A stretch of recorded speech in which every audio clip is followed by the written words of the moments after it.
अमेरिकी केंद्रीय bank federal reserve की तरफ से ब्याज दरों को लेकर जिस तरह की संभावना थी, ठीक वैसा ही हुआ। बैंक ने बुधवार को रात को ब्याज दरों में 1/4 बेसिस पॉइंट की बढ़ोतरी कर दी। इस बढ़ोतरी के बाद अमेरिका में ब्याज दर बढ़कर 5.5% हो गई है, जो 22 साल का सबसे ऊपरी स्तर है।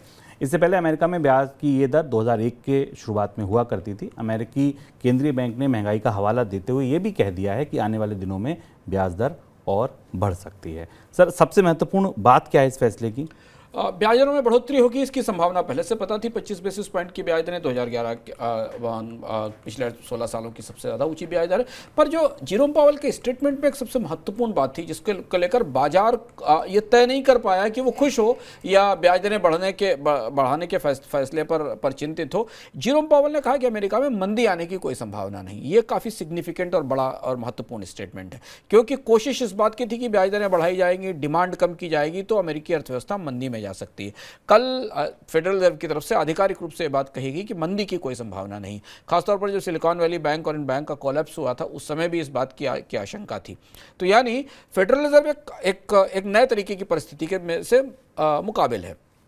उस परिस्थिति में महंगाई कम करने के लिए ब्याज दरों में बढ़ोतरी का दौर जारी रहेगा या ब्याज दरों में कटौती तो लंबे समय के लिए टाल दी जाएगी। लेकिन इन सारी परिस्थितियों के बावजूद भी अमेरिका की अर्थव्यवस्था में मंदी का खतरा नहीं दिखाई दे रहा। अब बाजार ने इसे दो तरह से पढ़ा। बाजारों ने मंदी ना आने की जो संभावना इसमें जाहिर की गई थी, वो आशावादी रूप से और प्रोत्साहित करने वाली थी। और ब्याज दरों में बढ़ोतरी की प्रक्रिया अभी अगर रुकेगी भी तो ब्याज दरें कम नहीं होंगी, ये बाजार के लिए एक संकेत था दूरगामी तौर पर। तो कुल मिलाकर अब अमेरिका इस स्थिति में पहुंच रहा है जहां फेडरल रिजर्व को लग रहा है कि महंगाई में थोड़ी कमी आएगी, मंदी नहीं आएगी। लेकिन फिलहाल फेडरल रिजर्व अभी महंगाई से लड़ाई पर कमान नहीं छोड़ेगा।